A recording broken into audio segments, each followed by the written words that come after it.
जगज्जालपालं कचत्कण्ठमालं शरच्चन्द्रभालं महादैत्यकालं नभोनीलकायं दुरावारमायं सुपद्मसहायं भजेऽहं सदाम्भोदिवासं गलत्पुष्पहासं जगत्सन्निवासं शतादित्यभासं गदाचक्रशस्त्रं लसत्पीतवस्त्रम् असच्चारुवक्त्रं भजेऽहं रमाकण्ठहारं श्रुतिव्रान्तसारं जलान्तर्विहारं दराभारहारं चिदानन्दरूपं मनोज्ञस्वरूपं धृतानेकरूपं भजेऽहं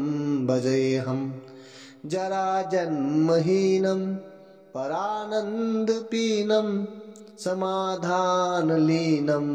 सदेवानवीनं जगज्जन्महेतुं सुरानीककेतुं त्रिलोकेकसेतुं भजेऽहं कृतं नायगानं खगादीशयानं विमुक्तेर्निदानम्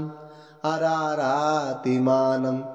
सुभक्तानुकूलं जगद्राक्षमूलं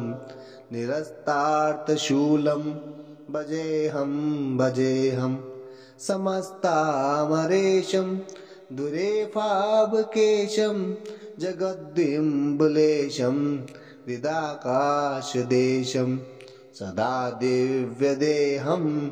विमुक्ताखिलेऽहं सुवैकुण्ठगेहं भजेऽहं सुरालीबलिष्ठं त्रिलोकीवरिष्ठं गुरुणागरिष्ठं स्वरूपेकनिष्ठं सदा युद्धधीरं महावीरवीरं भवाम्भोधितीरं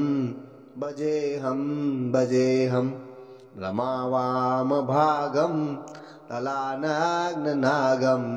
कृताधीनयागं गतारागरागं मुनीन्द्रे सुगीतं सुरे सम्परीतं गुणाधेरतीतं भजेऽहं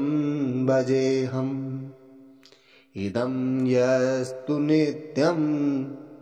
समाधाय चित्तं पठेदष्टकं कष्टहारं मुरारे स विष्णोर्विशोकं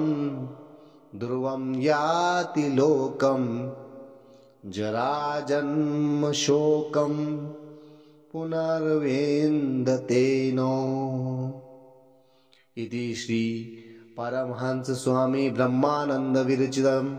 श्री हरिस्तोत्रम् संपूर्णम्।